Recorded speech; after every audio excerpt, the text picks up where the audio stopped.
मैं खुशी रहता हूँ और आपको देखकर और खुश हूँ।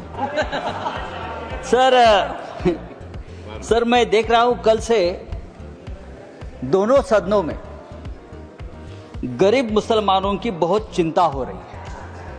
अचानक इतनी चिंता हो रही है कि मुझे डर लगने लगा है, और मुसलमान भी डरे, हिंदू भी डरे कि इतनी चिंता गरीब मुसलमानों की क्यों हो रही है। रिजू जी, मैंने आपका भाषण सुना, फिर गृह मंत्री जी का भाषण सुना। मुसलमानों की इतनी चिंता बैरिस्टर जिन्ना भी नहीं करते थे। बैरिस्टर मोहम्मद अली जिन्ना ने भी कभी इतनी चिंता मुसलमानों की नहीं की थी, वो आप कल से कर रहे हो। मुझे तो लगा कि बैरिस्टर जिन्ना का कब्र से आत्मा उठकर अपने शरीर में घुस गया। ऐसा मत करो।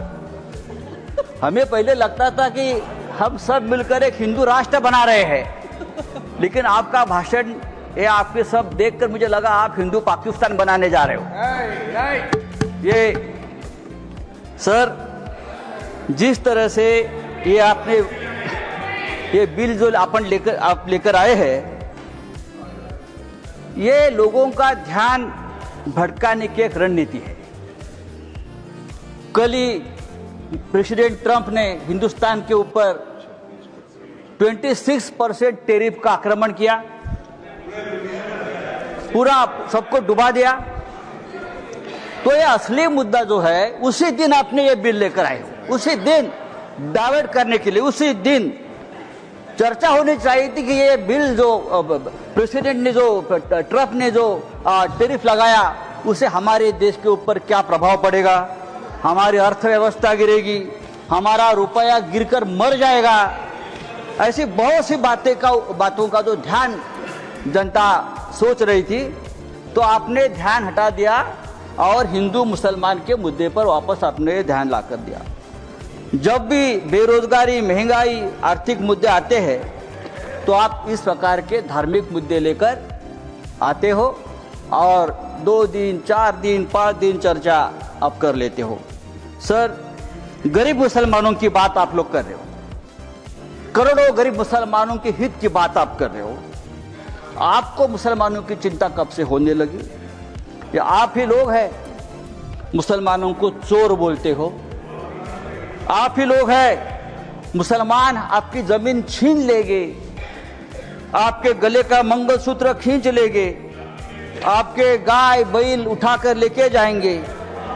मुसलमानों के, महाराष्ट्र में मुसलमानों के मटन के दुकान से आप मीट मत खरीद लीजिए, मुसलमान देशद्रोही है, टेररिस्ट है, बटेंगे तो कटेंगे। अभी आप लोग मुसलमानों की संपत्ति की चिंता कर रहे हो, आप लोग मुसलमानों की संपत्ति के रखवाले बने हो। लेकिन मैं आपको बताता हूं भाई साहब, आप मुझे कुछ मत सिखाइए, मैं बहुत पढ़ लिख कर आया हूं यहाँ, चिंता मत करिए। मैं हिंदुत्व भी पढ़ा हूं और सब कुछ पढ़ा हूं, और आप अभी नए मुल्ला बन गए हो हिंदुत्व के। आप हमें मत सिखाइए, हमारा जन्म हिंदुत्व के काम के लिए हुआ है। कल गृह मंत्री जी का भाषण में सुन रहा था, गृह मंत्री बोल रहे हैं कि हम 2025 के पहले वाली जो मस्जिद, मदरसे, दरगाह को हाथ नहीं लगाएंगे, लेकिन जो रिक्त जमीनें हैं उसे बेचकर गरीब महिलाओं का, मुसलमान महिलाओं का कल्याण करेंगे, उनमें पैसा बांटेंगे।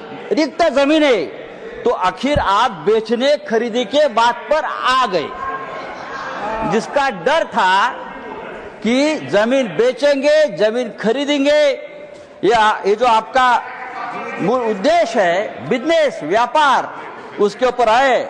आप चुप नहीं बैठेंगे, आप जमीन बेचकर ही रहेंगे। धारावी का जो हो गया है अयोध्या में 13,000 एकड़ जमीन का घोटाला हुआ है। मैं राम मंदिर का नाम नहीं लूंगा। अयोध्या में 13,000 एकड़ जमीन का घोटाला हो गया है। केदारनाथ में 300 किलो सोना गायब हो गया है। आप हमारे हिंदू धर्म की जमीन का रक्षा नहीं कर पा रहे हो, अभी आप मुसलमानों की जमीन की रक्षा करने की बात कर रहे हो। सर, डिफेंस की जमीन आपने बेच दी अयोध्या में, किसको बेच दी? तो आपका पूरा ध्यान जो है ये जो 2 लाख करोड़ की जमीन है प्राइम लोकेशंस, वो किसको देने वाले हैं आप? या तो खरीदने वाले एक ही है, बेचने वाले भी 2 है, खरीदने वाले भी 1 है।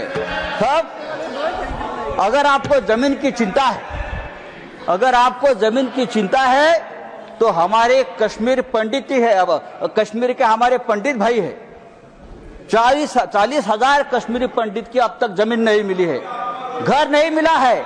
आप उनकी चिंता करो, उनकी घर वापसी नहीं हुई है कश्मीरी पंडितों की, आप उनकी चिंता करो। सर, लद्दाख में चाइना घुसकर हमारे जमीन पर कब्जा कर बैठा है 40,000 वर्ग किलोमीटर। आप हमारे चाइना के जो कब्जे में जमीन है आप उसकी चिंता करो। आप हाँ दीजिए, हम रक्षा करेंगे, हमारा देश है। तो ये जो आपने एक बिल लाया है संजय जी, ये जो आपने बिल लाया है वो आपका उद्देश्य साफ नहीं है। आप वो जमीन का व्यवहार करना चाहते हैं। अभी तो बड़ी बड़ी बातें, मीठी मीठी बातें आप करते हो, लेकिन आप व्यापारी लोग हो। व्यापारी लोग ऐसे ही करते हैं, मीठी मीठी बातें करते हैं और फिर ये सब बेचकर भाग जाते हैं। नीरव मोदी जैसे जो आपके ही लोग हैं, विजय मल्ल्या, मेहुल चोकसी भाई साहब। तो मैं आपको बोल रहा हूं, ये जो बिल लाया है, thank you Sanjay ji, thank you. ये बिल हमारे समाज के हित में नहीं है, हमारे देश के हित में नहीं है।